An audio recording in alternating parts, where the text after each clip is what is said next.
Hello, everybody. Welcome. We're going to go ahead and get started. It's 10 o'clock. Welcome to the webinar today. My name is Amy Forbes, and I'm the training manager with the Northwest Mental Health Technology Transfer Center.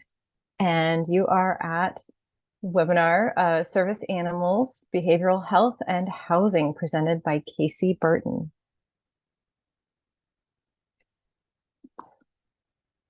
Going to go through and tell you a little bit about the Northwest MHTTC before we get started. We are part of a nationwide network, which is supported by SAMHSA. Our network includes 10 regional centers and 1 coordinating office you can see out of Stanford University. Our Northwest MHTTC covers HHS Region 10, which is Alaska, Idaho, Oregon, and Washington states, up there in the pink circle.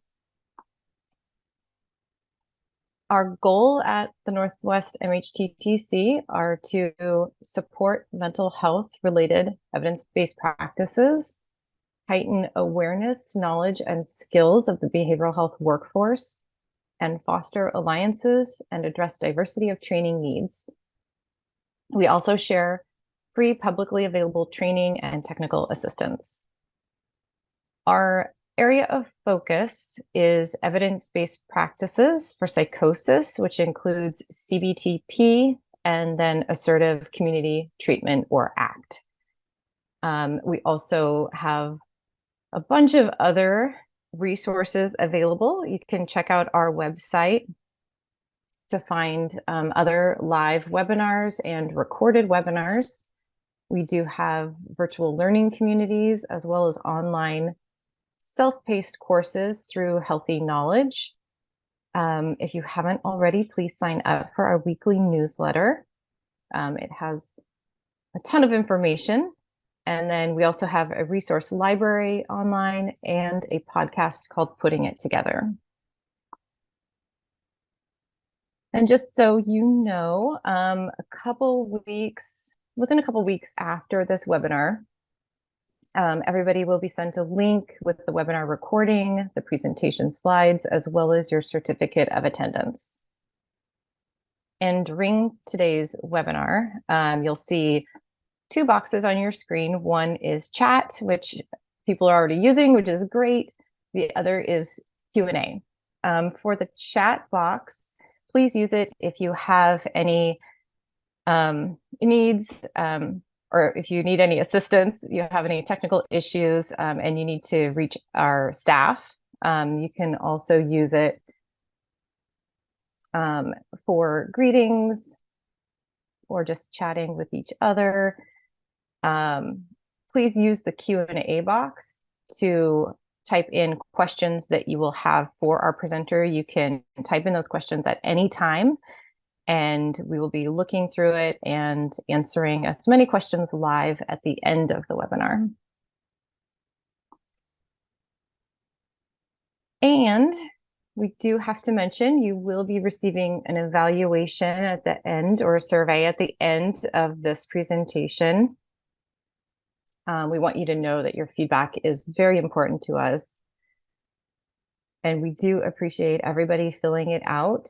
We are required by SAMHSA to conduct the survey, yet they do not have an official position on the content that we provide. And this is just another way to connect with us. You can scan the QR code.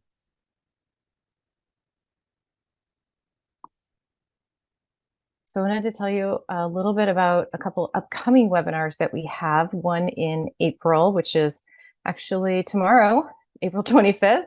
The next one will be in May 9th. We're also going to have others in between there, but it is with NAMI Seattle. The first one tomorrow is de-escalation and communication in a behavioral health setting. And the one in May is compassion fatigue as a behavioral health professional.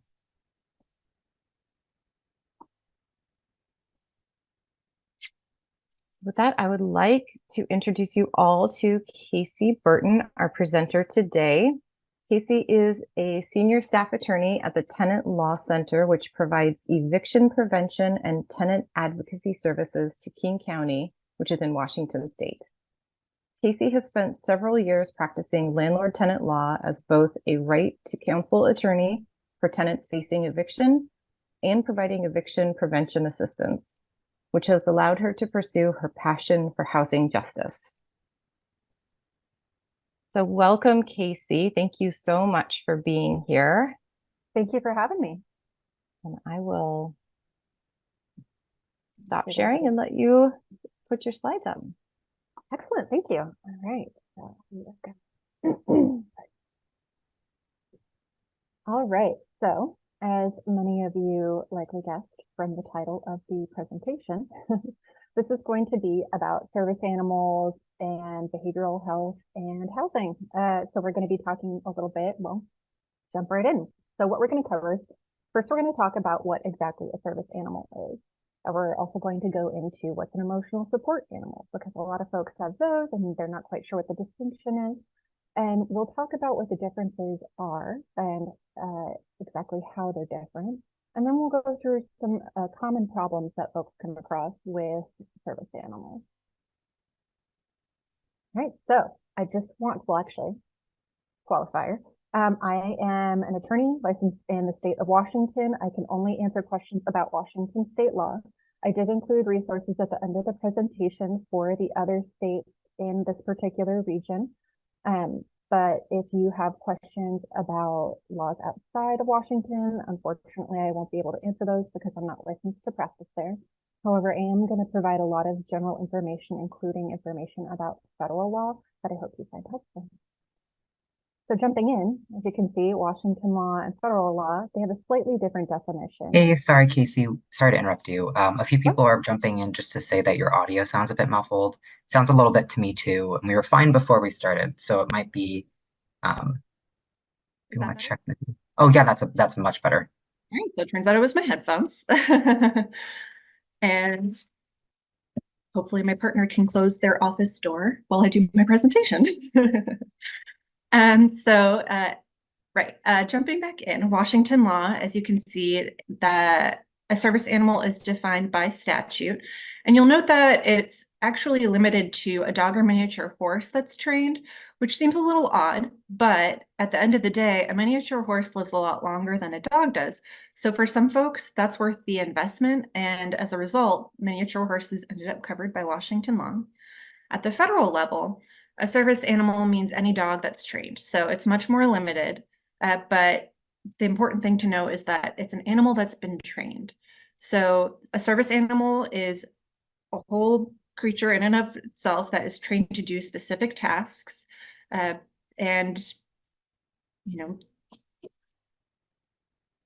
We just have to make sure that if you are declaring an animal a service animal, that they do actually have training. They don't have to have certification, but they do need to be trained to perform specific tasks.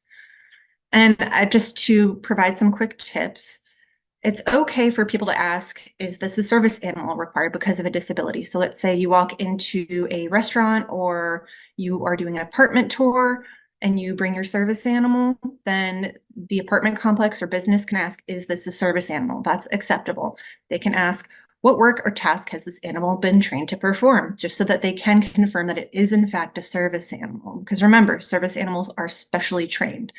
They cannot ask for your service animal to show the task, show them perform the task, or provide an example, to basically force the animal to prove physically in doing the task that it is in fact a service animal. They also cannot ask about what your disability or condition is, or the nature or severity of the condition. And it's really important because some folks think they can ask a lot more than they actually can, but you still have privacy rights, even if you have a service animal. Folks are not entitled to every little bit of information when it comes to having a service animal in the picture. And importantly, service animals don't actually have to wear vests. I know we see a lot of service animals that do have the service animal vest, and that's pretty common, but they don't have to. So if you walk in with a service animal and it's not wearing a vest, they can't say, oh, it's not wearing a vest, so obviously it's not a service animal. The animal has to leave. That's not how it works. Now, on the other hand, emotional support animals aren't actually trained.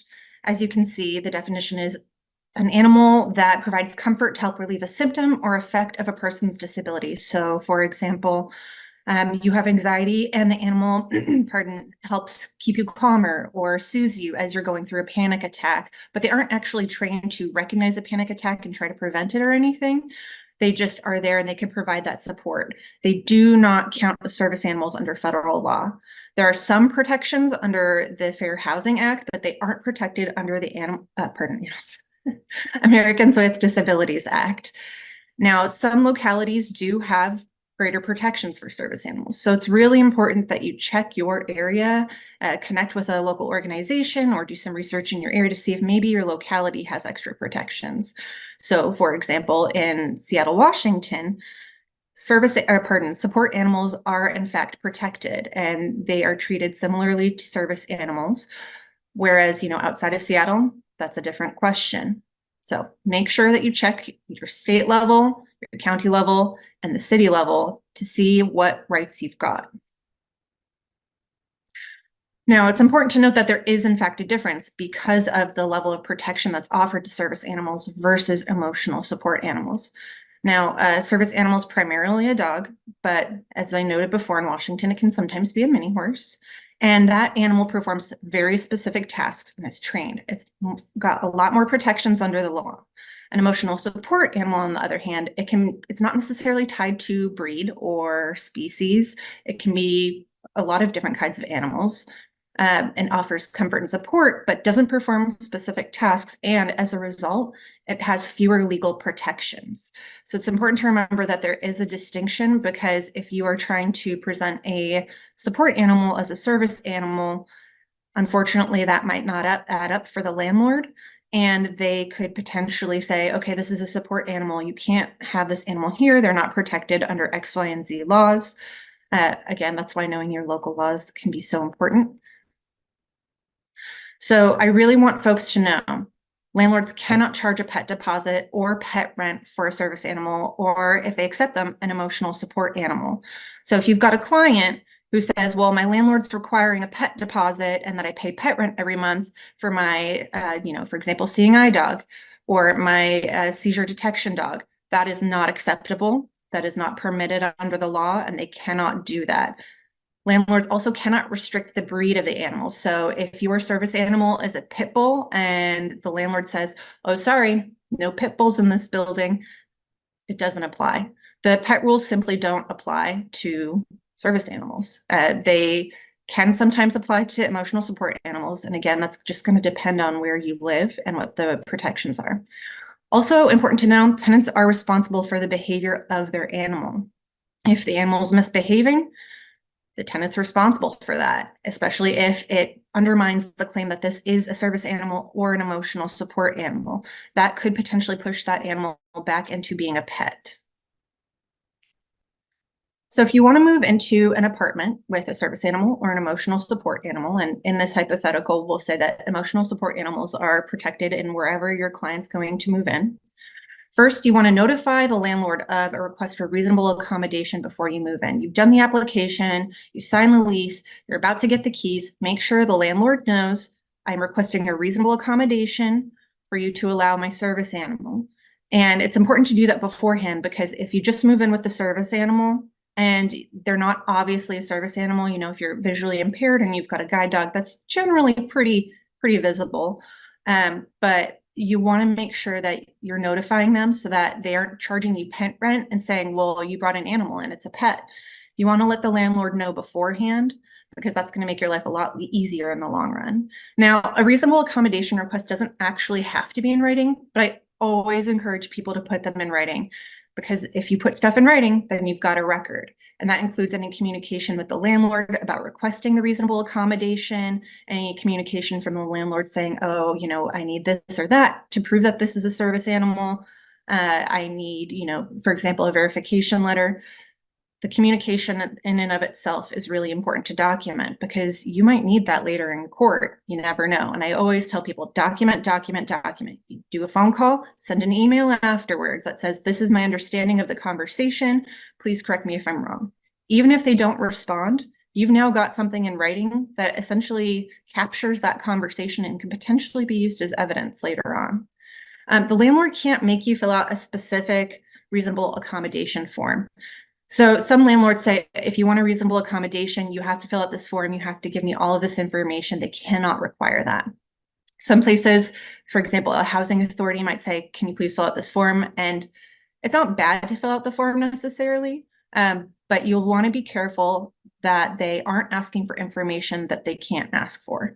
So if they're saying, what is your diagnosis? They cannot ask that on the form, and you don't have to fill that out. Sometimes it's just an ease of use thing to fill out the form, but if it's not working for you, you can still request that reasonable accommodation verbally, but preferably in writing, because we're going to document. And then you can provide a verification letter, and your landlord can actually ask for that if your disability is not readily apparent. So again, if you have a seeing eye dog, it's pretty apparent what you need that animal for. Whereas if it's a dog that says that, let's say they help you recognize when you are hallucinating and seeing someone who isn't there, the landlord might not necessarily really be able to understand that you do have a disability just by looking at you. And at that point, the landlord can request what's called a verification letter, and that's to verify the existence of a disability. And one item that will be going out with the slides is a guide for medical professionals in providing verification letters that I hope you find helpful. And the verification doesn't have to be from a doctor. It can be provided by any reliable third party who knows about the disability. So yeah, it can be a doctor, or it can be a peer support group, a counselor, a non-medical service agency, some other reliable third party. And it has to be someone who's qualified to affirm the existence of the disability and the need for the accommodation. So that means that it's not just your friend who lives down the street who's providing this verification letter. It's somebody who actually is qualified to talk about what's going on and to affirm your need for that accommodation. So that's really important to remember. And again, the landlord can ask for a verification letter. Has to be by someone who can actually talk about the disability and the need for the accommodation. But again, they cannot ask about the diagnosis or the nature or severity of your condition. So folks come across certain common problems, and I just wanted to review those so we can talk through them, and then we can jump into your questions. I wanted to make sure we left lots of time for that, because it seems like folks usually have a lot of those after the presentation. So we'll talk about these 4 issues, and then we can jump over to questions. So let's say your landlord refuses to allow the service animal or the emotional support animal, assuming it's protected under the law where you live. Like I said, no pet rules do not apply to service animals. They might apply to emotional support animals, but again, depends on your local rules. So I always encourage folks to get more information and communicate first with their landlord, because it's always possible that you can resolve a matter before it becomes something big. And a number of these next slides will look pretty similar, but there are some different questions on each one that I think that you should ask the landlord. So you're refusing to allow the service animal. Why, landlord?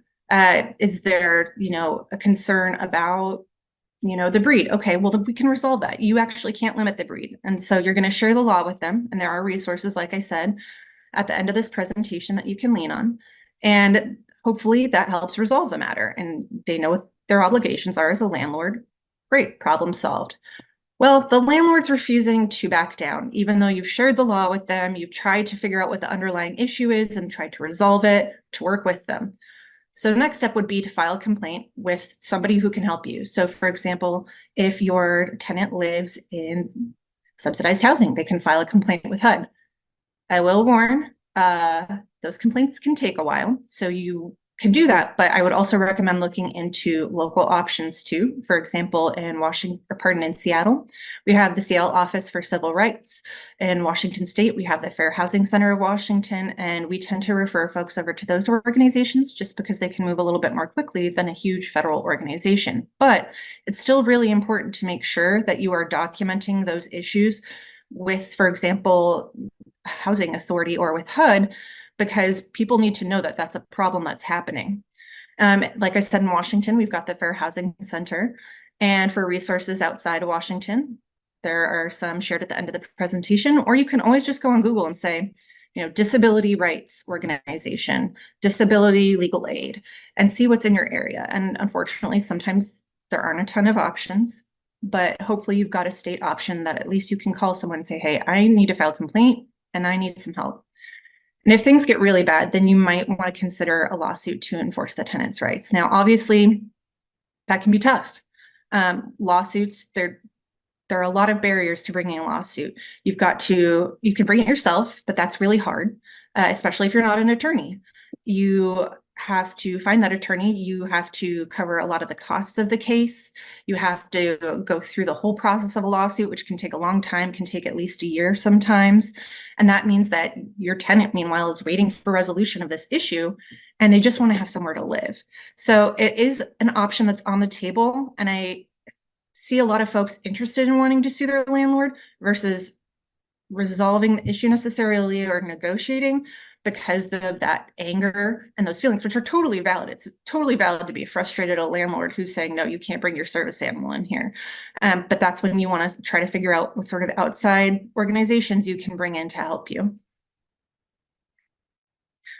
If the landlord wants information on the client's condition, so their diagnosis or nature or severity of their illness, again, you're going to want to share the law with them. See if you can get their medical provider to send a letter to the landlord about the client's privacy rights, saying, you know, I can tell you X, Y, and Z, and that's all you're entitled to. Because sometimes coming from a medical professional saying this is the line in the sand, that can be helpful. It's okay to ask the landlord why they need the diagnosis, but your tenant does not have to share it. And I say it's okay to ask the landlord why they need it because that goes to, okay, let's figure out what's really going on and how we can resolve this matter. If there's a way to negotiate our way through this, to work through it. And maybe they say, oh, well, I thought I was supposed to get that. And then you say, oh, actually, you know, you're not allowed to ask that. And they say, oh, okay, thanks for letting me know. Everybody moves on peacefully. Again, if they continue to push back, then you're going to want to file a complaint with an agency or organization that can offer some help. And again, if a tenant can do it, they can consider a lawsuit to enforce their rights. Sometimes landlords still charge pet rent for service animals. They're not allowed to. They can't across the board. Can ask for a pet deposit. They cannot ask for a pet rent. This isn't a pet. So they can't charge pet rent for something that's not a pet. Again, share the law with them. It can be helpful to write a demand letter to the landlord saying, hey, you've charged me pet rent on this date, and this date, and you can't do that. And this is why, because the law says that you can't. And even just a demand letter can inform them of what's going on, what their obligations are, what the tenant's rights are, and hopefully resolve things before you move on to steps 2 and 3 of filing a complaint or looking into a lawsuit. Now, a big problem is, especially with ESAs, emotional support animals, is behavioral issues. Like I said before, tenants are responsible for the behavior of their animals. It does not matter if they're a service animal, an ESA, or a regular pet. If the animal misbehaves, the tenant is responsible for that, and it could potentially lose its status as a service animal or emotional support animal, because if it's not acting like a service animal or support animal, then it's probably not a service animal or support animal. So if the dog is, you know, urinating everywhere in the unit or is aggressive and maybe bit someone, the animal might lose some protections. And I think that that's something that folks really need to reckon with, is that you really have to make sure that your animal is acting the way that it needs to perform its job. Because otherwise that can cause issues, and you may have to get rid of your animal if they are causing problems.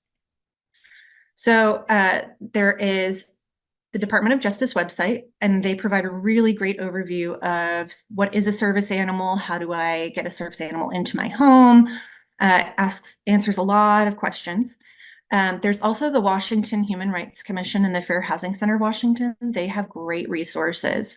I know the Fair Housing Center of Washington even has some training videos on their website. They've got a link on their page where you can actually just fill in information, and it helps you do a reasonable accommodation request letter, which some folks struggle with because they don't necessarily know how to word it, but it walks you right through it, and then you just print it out, and that's what you can hand to your landlord. Make sure you keep a copy for yourself.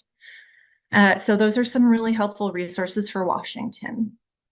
In other states, and these slides are going to be going out, there is the my lovely extern, Stephen Ortega, who is attending today, he helped find some resources in the other states in the region, and he found some really good overviews. And there are also the second link for each of these states is an organization that you can contact to ask questions about the laws in those states. So Disability Rights Oregon, let's say you live in Salem, you can give them a call and say, hey, I have questions about my service animal, my support animal, and hopefully they can answer all those for you, but they have some really good information.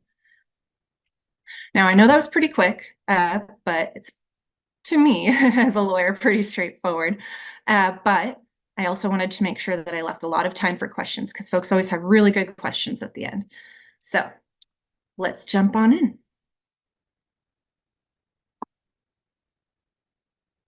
Is it still sharing my slide? I can't tell. There we go. We'll leave that right there. Can you see? Okay, you are screen sharing. I can't see the chat for some reason. Yeah, it's still screen sharing. Oh, do I have to share to? Probably. Nope. It's not what I asked you to do. Please don't. There we go. Okay. Perfect.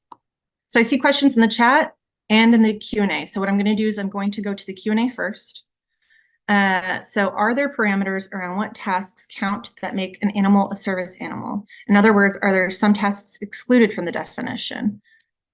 I'm not quite sure if this is what the information you're looking for, but I'll answer and we'll see. So I don't think that there are tasks that are specifically excluded, but it's got to be a task that helps the person, the human, deal with their disability or some symptom related there too. So like I said, let's say you are schizophrenic and maybe you have, you see people that may not be there. Sorry, it's not that you are schizophrenic, it's that you have schizophrenia. And they can say, there was a video that made the rounds on the internet of that really cute dog that was told to greet someone who wasn't there. And because they didn't greet them, that shared with the person, the human, that, no, actually, that's not someone who's here. So I've got you. It just has to be related to the disability. Hopefully that answers the question. Does emotional support animal have to wear a vest? No, nobody has to wear a vest. That's not required under the law unless it is by your locality, but that would be probably pretty strange to require. Is there a WAC code that we can quote for support on emotional animal? I'm not aware what, so for folks who are not in Washington, WAC is the Washington Administrative Code. So we have the RCW, which are the big statutes, the Revised Code of Washington, and then we have the Administrative Code, and that sort of gets into the nitty-gritty sometimes. I don't think that so under Washington state law, technically across the board, emotional support animals aren't protected, but that's why looking at your locality is really important because like I said, in Seattle, emotional support animals are permitted, they are protected. So it wouldn't be under the WAC, it would be under a more local regulation. I have a tenant in San Diego and the landlord required, 500,000 coverage on the renter's insurance. Oops, it moved. To cover if the dog hurts guests on the property. He also put that they were only allowed to have the 4 dogs if they have it. Only allowed to have the 4 dogs they have, and if one dies, it cannot be replaced, and no guest animals allowed on the property. Okay, where to begin? So they can technically say no guest animals on the property. For example, in my apartment, I'm not allowed to have random dogs over. That's just not permitted. They can say that. If it's a service animal, like let's say you have a friend who's visiting and they have a service animal, that doesn't apply because it's their service animal. So it's allowed to go with them wherever it needs to go with them. If the landlord is charging them extra or requiring them to get additional insurance because of their service animal, I would say that looks a lot like discrimination because you are treating someone differently and adding additional requirements for their tenancy in order to let them live there, and it's based on their disability. 4 dogs, I mean, if they each perform a specific task and they're service animals, they can't ban the addition of any service animal. So if one passes and it, was their seeing eye animal, they can't say, oh, you can't get a new one. A service animal is a service animal and you can't say no unless it's, again, causing problems. So I would say that there are a lot of issues with what's going on there, and I would encourage you to reach out to some local legal aid folks or disability rights folks on that, because that doesn't smell right to me. Is the landlord law a federal law? I'm not sure quite what you mean by that. So each state has its own way of regulating landlord-tenant relationships. There are certain rights that apply across the board because they're federal laws. So, the Fair Housing Act, Americans with Disabilities Act, but the more detailed regulation is usually state or local. So in Washington, we have the Residential Landlord Tenant Act, the RLTA, and that governs everything. And so the way it kind of works is federal law sets the floor. The states can say, okay, we're going to build on top of that. So as long as it doesn't conflict with the federal law, they can build on top of that and add additional protections.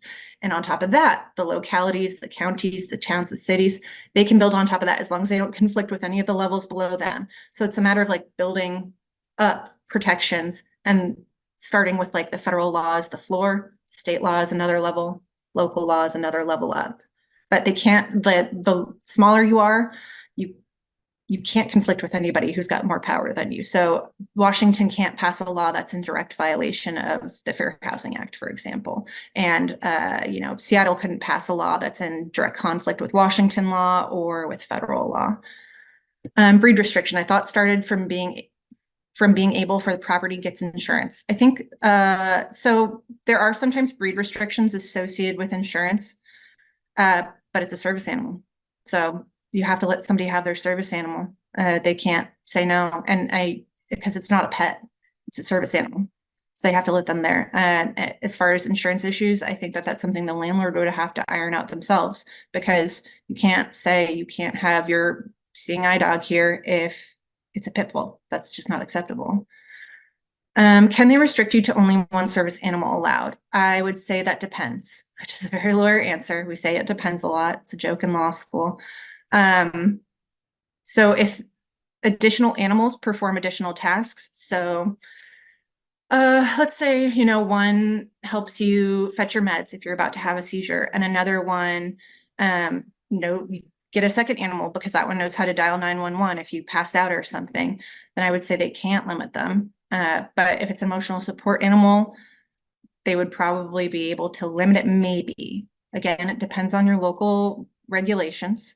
And, if you have like 10 emotional support ferrets, the landlord can probably put a cap on that, because that's a lot of animals, but it will kind of depend on what your unique situation is. Can you speak a little bit to the role of mental health professionals in providing information to landlords and clients? We get a lot of requests for pet letters stating that the client has certain mental health condition and they would benefit from an ESA. Yeah, so a mental health professional can provide the verification required for somebody to have a service animal or a support animal in their home. And there, like I said, there's going to be that guide that's going out after the presentation that talks a little bit about how to do that. I guess if you want to put an additional question in to talk a little bit more about what specifically you wanted to know more about, I'd be happy to talk about it. But yeah, you're capable of providing a verification letter. You can provide your client with information and resources. There's certainly nobody stopping you from doing that. And if you do believe that, and if an emotional support animal is protected where you live, and your client comes to you and asks for you for a verification letter, which a verification letter is just verifying, yes, they're disabled, they need this accommodation, then you can do that and just say, but you don't have to tell them everything. You can say, I treat this person, or this person comes and sees me regularly for counseling, and I believe that they need this animal to assist with their condition. Who is qualified to train an ESA or service dog? I would say, well, I don't know that there are specific regulations on that offhand, but I would say whoever can actually help the service animal do what it needs to do. So if you can train a service animal to recognize when your blood sugar is getting low and somebody else can do that, okay, great. It doesn't have to have like a specific certification or to have graduated from a specific program. It just has to be able to perform the function that you're saying that service animal can perform. Can case managers write a verification letter? If you have adequate information on the disability and the need for the accommodation, yeah. As long as you've got the capability to provide a proper assessment and you know what's going on with the client, and then yeah, I don't see why that would be a problem. You might get pushback from the landlord, but that's, again, you just share the law with them saying, I don't have to be a doctor to write this. What prevents someone from going online and obtaining an ESA cert because an online professional, or by an online professional, by simply paying $200 to $300? Nothing. Nothing prevents that. I mean, it might go to the quality of the verification letter and the landlord's assessment of it. But at the end of the day, technically, I mean, it's my understanding that with those, you go online, you meet with one of their medical professionals, and then they automatically write you the letter. That there's not really anything against it. But I think that's why emotional support animals don't really have as many protections, because you can just go out there and pay somebody to give you a letter. Forgot requirements for ESA service animals. How does one ensure these animals are legit? Well, for a service animal, I would say if it can perform the task that it's supposed to perform, if it can, bring you a Capri Sun because your blood sugar is low, versus, oh, I promise this is a service animal, but maybe it's just bringing you toys when that's not what you need.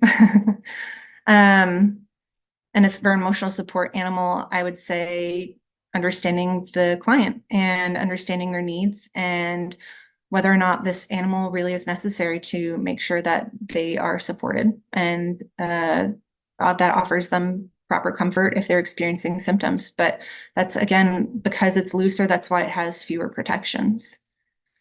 Could you speak to the so-called service animal registry services that can be found on the internet? I actually don't know anything about that. I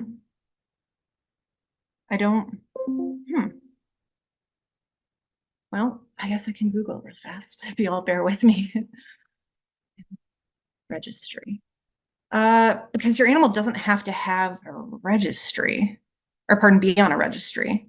There are voluntary service dog registration programs. Yeah, I'm seeing here, even just from like the Department of Health for Washington, there's no state or federal service animal registry or certification process. So it doesn't really have a meaning. I think it just sounds like a thing that people are trying to do to back up their claims that it's a service animal, regardless of whether or not it is. Maybe it would probably depend on the registry, but to my knowledge, there's no set place to register your service animal. There was a shift in law, maybe New York specific, that allows non-medical staff to provide letters for service animals. The therapy staff have asked for guidance on how to assess for non-psychiatric conditions and provide letters of support. Any guidance or resources that could support knowledge of how/what to assess?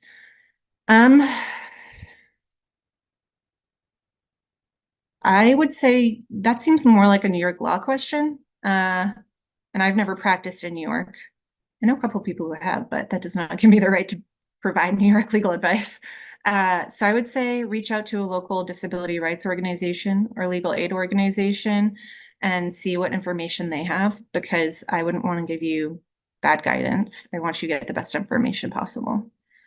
Some airlines, such as Delta, have banned certain breeds even when they are trained service animals. How would you navigate this issue? Well, you can't. Why? I mean, so here's the deal. A reasonable accommodation has to be reasonable. And if for some reason bringing your service animal on the flight isn't reasonable, which I would, if it's a trained animal, I don't see what that would be. Maybe they're banning emotional support animals, but you can't ban based specifically on breed. If it's your service animal, then it's your service animal.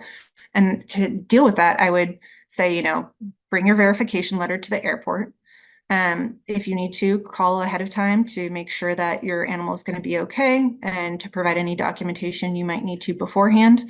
And if they're refusing you at the gate, then, well, that's a big problem. So you would probably want to consult with legal counsel, because that's not acceptable. For a support animal, is there paperwork needed to identify it as an emotional support animal?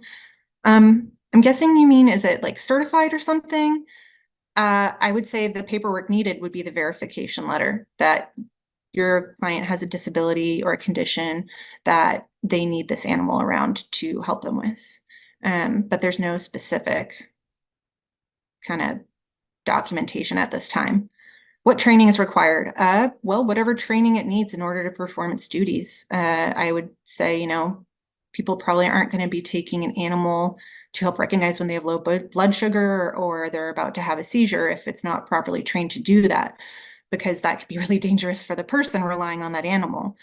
So I would say, you know, as long as the animal is coming from somebody who knows what they're doing, you should be okay. Is there a grace period allowed for SA to learn to task? Oh, so they give them a puppy and teach them how to do the task.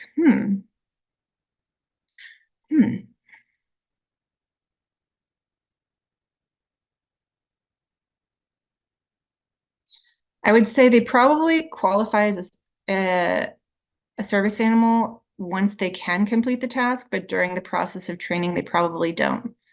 And I would need to know more about the specifics, like what kind of training the animal needs and where, you know, what that process looks like. But I would say until it can perform the task, it might not be covered. If I work for an organization that charges for emotional support letters, but I am able to provide it myself as a professional and as that person's therapist, would it be an issue if I created one for a client without express permission from my org? Since I work for them, I assume the company falls under local laws and rules. I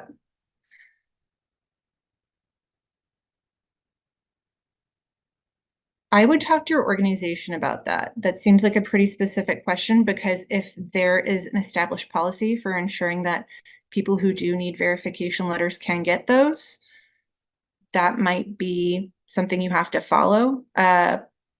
But you technically are qualified if you're someone's therapist to provide that letter. I think that might be actually kind of a bit of an employment law question about whether or not you can do that.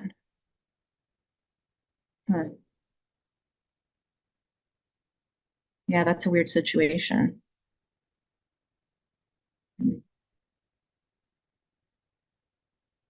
I'd say consult with counsel on that one, just to be safe.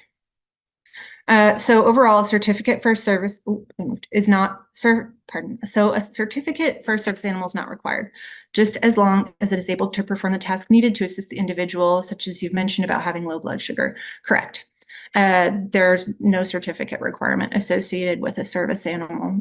Somebody can't demand to see some certificate because that's just not permissible. As long as it can perform what it needs to perform, then you should be good to go. If they're pushing back, then consult with counsel. What can be done to prevent someone from having an ESA cert simply to allow free airline flights or housing accommodations? It doesn't seem fair that some people abuse the rules to simply skirt them. Well, I mean, in every single system that exists, there's going to be somebody who's going to find a way to make it work to their advantage. And I think that's just sort of inherent in life. Maybe that's cynical. And I think that's probably why ESAs don't have as many protections, because it is so much easier to obtain verification for a support animal. So for example, with Delta, the Delta question, if it's an emotional support animal, it's going to have a much harder time getting on that flight versus an animal that actually performs a task.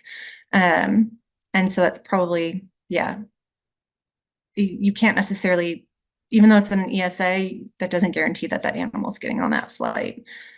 So it is going to depend also on your local rules, especially for housing accommodations. If the animal is not protected under local law, then that's going to be a bit of a problem because they might not have that protection. There are some important benefits that can come from mental health professionals writing ESA verification letters. Are there also any other risks or legal considerations that are associated for folks writing ESA verification letters?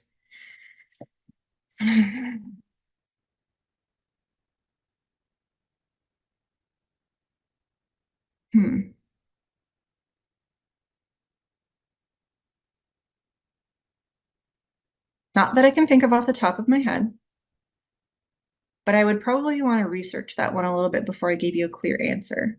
So you're welcome to reach out to me afterwards, if, especially if you're in Washington, and we could talk about that a little bit. But I think that basically the legal consideration would be is what you're saying true?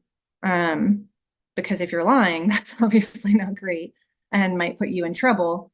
And I think also some of those questions might have to go to whatever association or board you have to register with, like say you're a nurse, maybe there are rules associated with your local nurse association.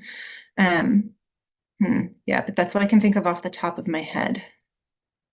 Can someone have both an ESA and a service animal? I don't see why not. I mean, as long as the service animal does what the service animal needs to do, and the ESA, you know, they have the verification for that too, and it's protected, I don't see why there would be a limit. Are there websites that offer ID cards for you and the animal dog? Oh, are the websites that offer you ID cards for you and your animal dog legitimate? Probably depends on who you're going through. Because I mean, there is obviously a lot of telehealth, especially post-pandemic. We all learned that it's a lot easier to get therapy and stuff.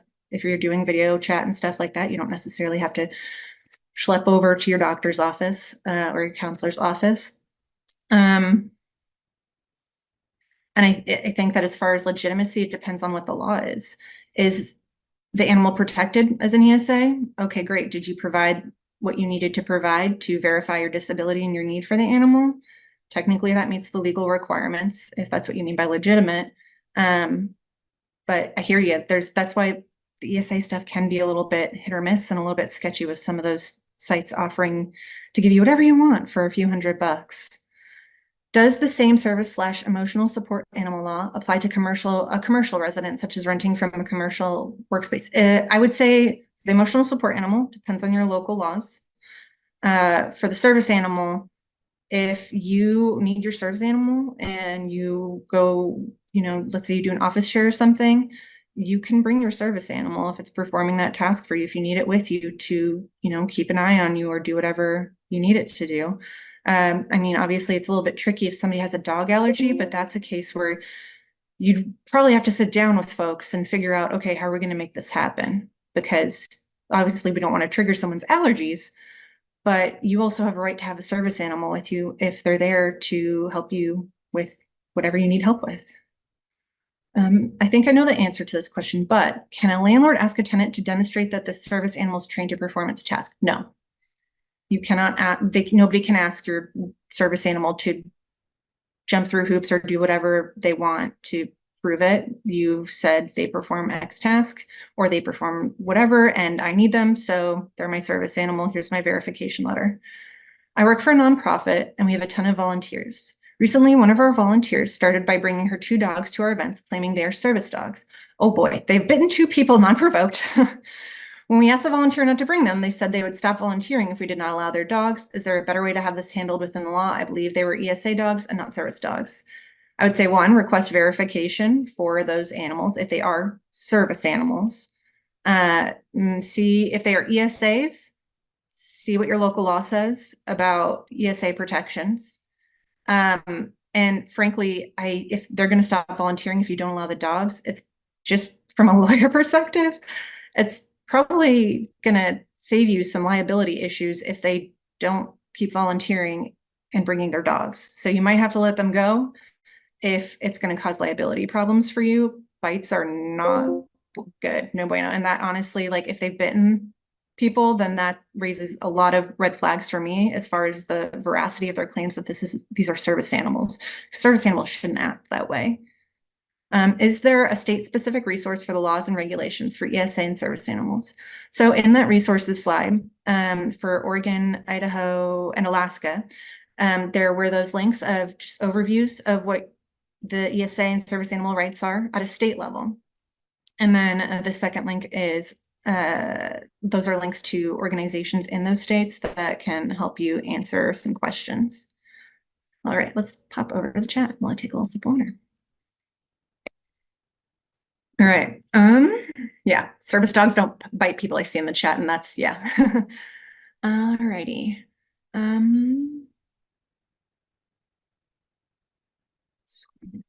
We answered that one. Can a case manager write a verification letter? Yes.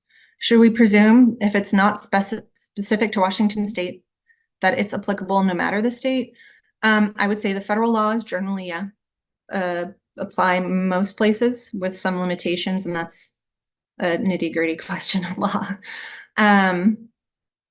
But yeah, federal law is generally applicable to everybody within reason, within how the Constitution works. What kind of training is required? Whatever is needed to complete the tasks. For a support animal, is there paperwork needed to identify it as an emotional support animal? If you are asked for a verification letter to verify the need for the animal and an ESA is protected in your area, people can ask for that. They just can't ask for inappropriate details to be on there because of the rights to privacy. I'm trying to do not protection sales. Yes. Oh, thank you, Peyton, for putting my email in the chat. Oh, okay. And we do see that somebody's got their hand raised. And what are the rights of people on the plane that may be allergic to dogs?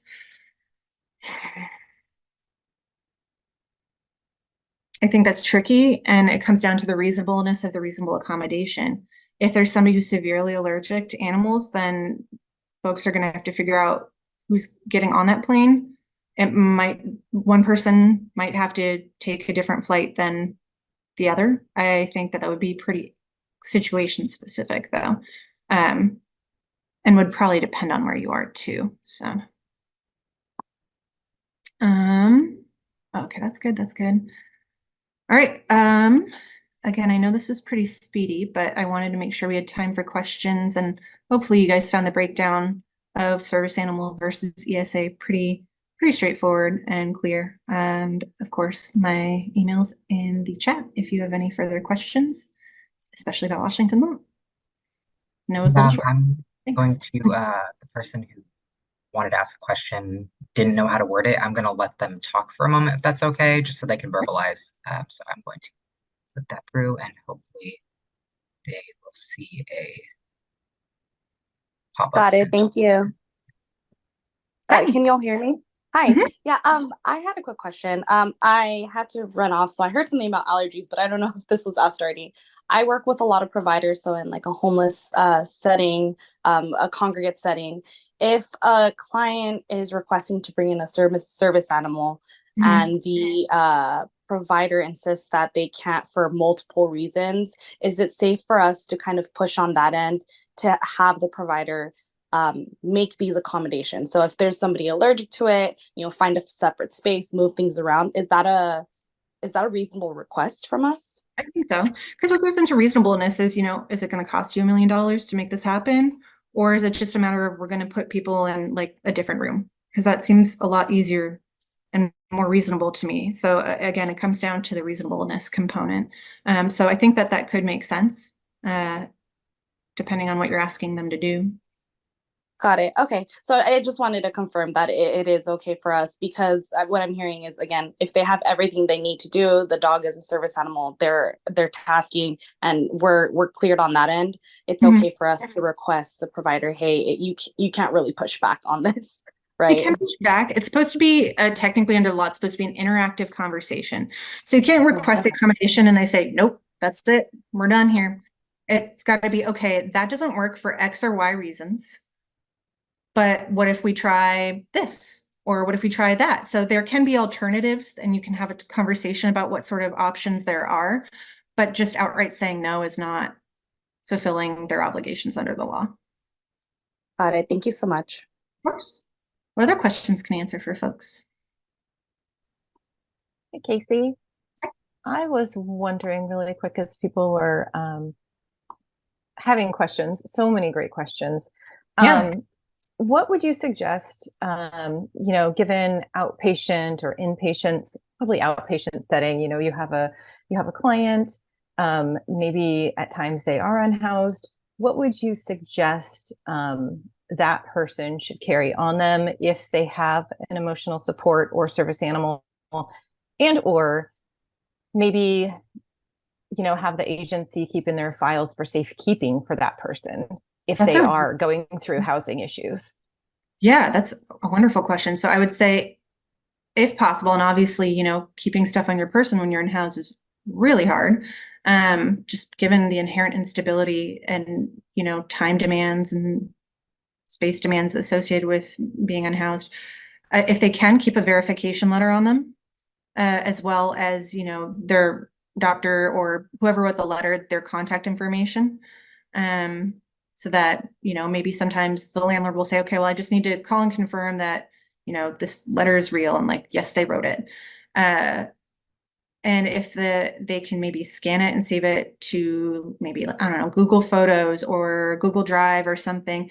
And I know that can be tough, but thankfully, you know, folks usually have pretty good access to the library. And I know some organizations will say, hey, you can use our org as a mailing address. And so that will give you the mailing address to get your library card. And that way it is always safe. If you lose it, you can print out a new copy of it. And if the organization itself can keep a copy of that letter on file in case the client needs it or they have an issue accessing their online file, then that would be really great. Yeah, I would say mostly the verification letter that says, yes, I can have this animal. This is my service animal, or this is my emotional support animal. I also had another question along those lines. Maybe in behavioral health setting, and I don't know if you could answer this, but do you know of any information of what a person would do in a time of crisis? Say they have an emotional support animal or service animal, they have to go inpatient or into a hospital or have medical reasons going into a hospital.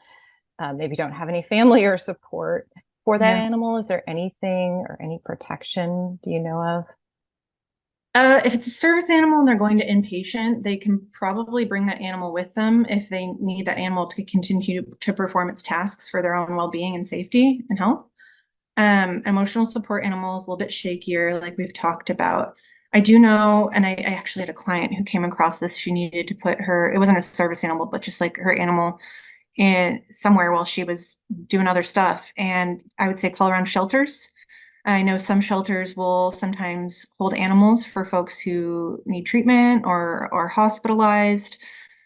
It's tough though, because there certainly aren't enough resources out there. There just aren't. But call around shelters and see who can maybe keep an eye on the animal. I know some places have programs where, you know, a volunteer can foster your animal while you're in the hospital. Yeah, I would say you're gonna have to see what your local resources are, but try shelters. And if they don't do that, then see if they have recommendations, or if there are any foster programs in your area.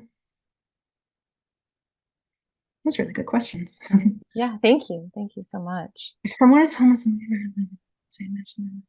Oh, okay. Yeah, see, and Melissa said some foundations will foster. Yeah, thankfully. Yeah, that's great. You're right. It's a much needed resource that we really don't think about until, you know, crisis happens. So like you sometimes really do need that animal. That's what's keeping you going out there. And then you finally get housed and somebody says, nope, sorry, you got to give that animal up. That's traumatizing. It sounds like if we supply a verification letter for an emotional support animal and the landlord just accepts it face value sufficient for the animal to reside with the client, then we're done.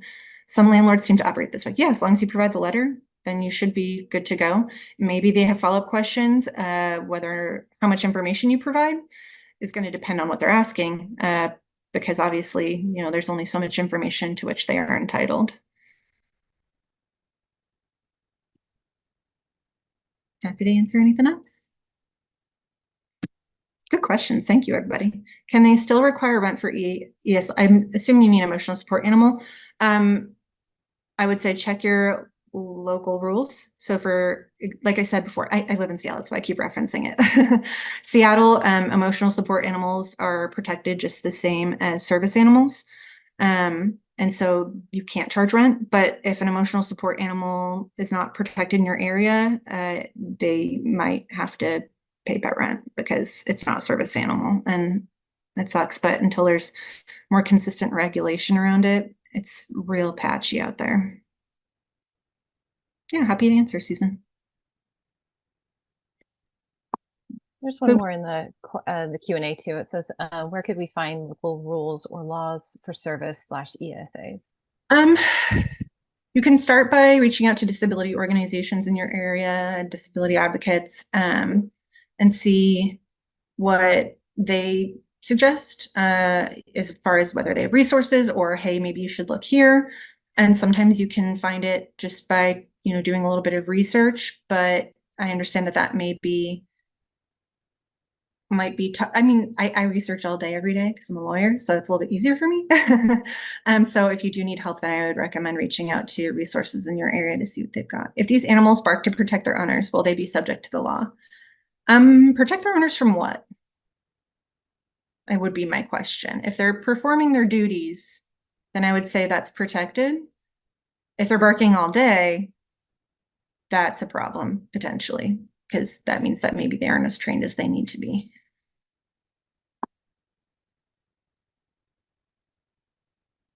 Does anyone know? Oh, yeah, I'm sorry, I don't have any resources in New York City. I wish I did. I wish I had resources everywhere. I wish there was a database that you could just log into and find whatever you need to find, but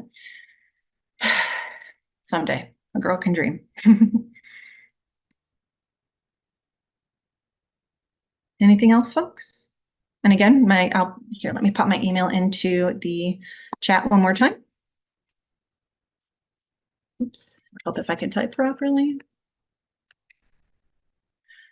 And yeah, the feedback is important. And actually, every single time we do a presentation with these lovely folks, I review the feedback very thoroughly and make changes to our presentations based on that feedback. So if you have any thoughts, good, bad, somewhere in between, just let us know. Thank you. And thanks for having me, folks.